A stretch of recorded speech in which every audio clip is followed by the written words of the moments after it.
you may notice a slight change in the environment. Fear not, it's all part of the plan. Since the end of World War II, the West has undergone levels of migration unprecedented in human history. Crime rates have risen, and in some cases, the West is literally on fire. Yet our leaders insist that everything is going according to plan. My brothers and sisters, let's help to make our friends transition into their new world a comfortable one. This plays on the absurdity of trying to cater to incoming cultures and peoples utterly hostile to you and your way of life. When a disproportionate amount of individuals from a particular part of the world have demonstrated their hatred and intent to cause you harm, it's generally a good idea to have some kind of barrier between you and those people. Remember, demon can be an offensive term. Refer to them as mortally challenged. This makes fun of the degree to which progressives will use euphemistic language to placate to hostile individuals and groups who probably have no intention of reciprocating the goodwill. Earth is the melting pot of the universe. Now, I highly doubt that id Software harbors some kind of racial purist ideology, but they really don't need to in order to be against open borders or to make fun of the melting pot myth. It is entirely possible to acknowledge that a small amount of non-whites have always been part and parcel of American history, and yet still recognize that America was founded primarily as an extension of European peoples and cultures. In reality, the melting pot narrative is a relatively new phenomenon. The First Naturalization Act, passed by the First Congress in 1790, explicitly stated that immigration was open to free white persons of good character.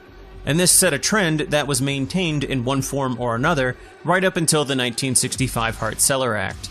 The very term melting pot only traces back to 1908, when a Jewish immigrant from Russia wrote a play by the same name in which he declared that America was God's crucible, melting down and reforming all the races into one.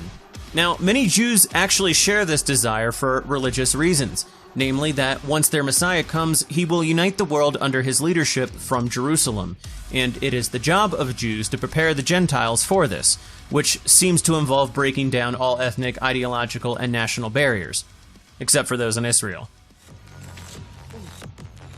God, it's him.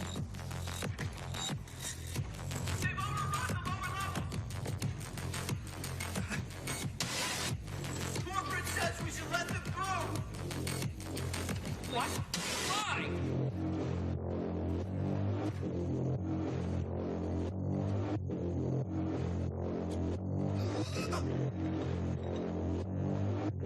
Access granted. This alludes to that common thought continuum that the flow of undocumented newcomers is simply too large to impede in any meaningful way, so we should just let them through. And as corporate says to let them through, a giant white alpha male says no. The symbolism here is a little hard to ignore. Now, I want to make something absolutely crystal clear here for anyone who might get the wrong idea. I am not advocating violence against immigrants, legal or otherwise. La verdad es que actualmente yo soy un extranjero viviendo en América Latina. Tengo varios amigos y socios hispanos, pero de todas formas, ellos no son mi gente. Eso me quedó bastante claro cuando un lugareño por acá me dijo que nunca me puedo cambiar el color de la piel. Pero eso no significa que no podemos seguir siendo amigos, ¿cierto? Now, it shouldn't need to be said, but I really don't think id Software was advocating anything sinister either. But I do suspect that they were purposefully drawing parallels in order to tap into the frustration of young white men. Now, maybe that is pandering, but I don't care. This brings me to the reason I wanted to make this video in the first place, which was to comment on the new Doom Eternal trailer within the broader context I just outlined. The trailer has a number of utterances that I think are potentially symbolic and metaphorical in nature.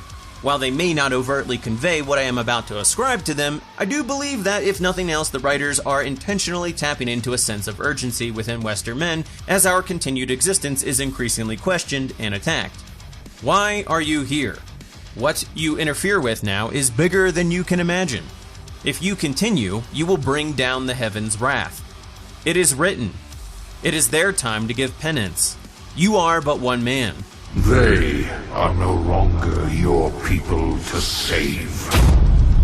Now, considering that I am an autistic basement dweller with a dry penis and messy room, I think these lines can act as a proxy for the battle between the New World Order and nationalism.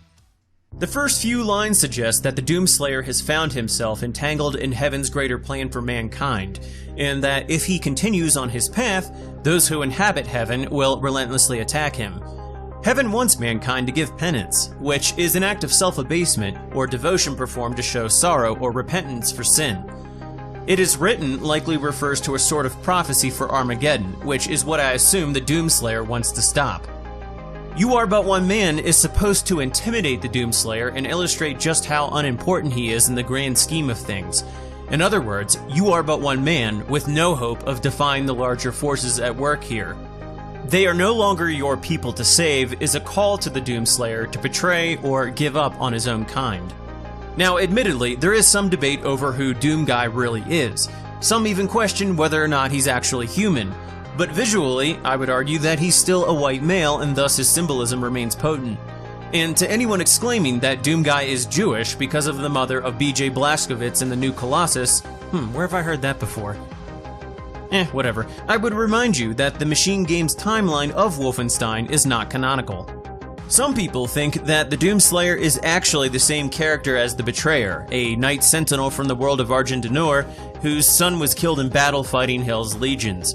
Deeg Grav, a demon priest, made a deal with him to resurrect his dead son if he would help Grav and his cabal destroy the Knight Sentinels, so that they could absorb Argent d'Nor into Hell and gain access to its resources.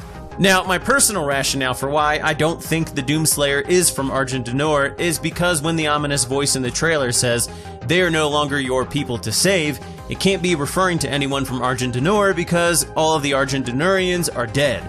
But one Reddit user made a very interesting observation regarding this topic. Quote, "I'm pretty sure the character of the Betrayer exists just to point out that the same thing keeps happening over and over. He was to Argent d'Nor what Olivia is to Mars. You see, Hell makes contact with a civilization. They exploit someone there who is weak-willed and lets them in. They run amok, and then someone shows up to sort everything out by driving the aliens out." Oh man, it's a natural cycle, which is why Doom Guy is portrayed as a force of nature in the folk tales of the civilization that he happens to. It insinuates that it doesn't matter who Doom Guy is. If he weren't Doom Guy, then someone else would be, because there's always a Doom Guy. Oh, he's playing an archetypical role. Oh, I wish I could talk about what this is really alluding to, but that would get me another strike. Now, even if I suffer from extreme confirmation bias, I would still argue that the guys at id Software know the power of iconography. Even if they don't secretly subscribe to what I've outlined here, surely it would be profitable to exploit these feelings being aroused in young white men at a time when pop culture is effectively villainizing us, when we are being censored left and right, and when we are being told that somehow we don't really exist, yet still owe something for our collective actions in the past.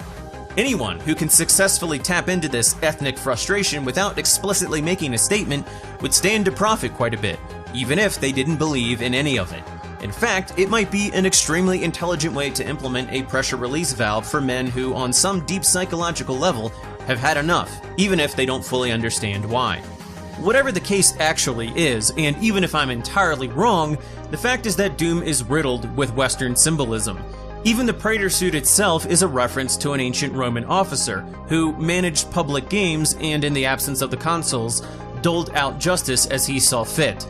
The architecture is reminiscent of the Catholic Church's great works, and the imagery of the Knight Sentinels clearly draws inspiration from the Crusaders. And in that regard, Doom has always been very heavy-handed on Baphomet symbolism, which can be traced back to the rivalry between Christianity and Islam. A French crusader in 1098 wrote that their enemies were calling upon Baphomet prior to battle. While Baphomet later became associated almost exclusively with Satan, at the time of the Crusades, Baphomet was a reference to Muhammad. So, in many ways, it really doesn't matter if any particular messaging was intentional on the part of id Software. It's still there, and I say we embrace it.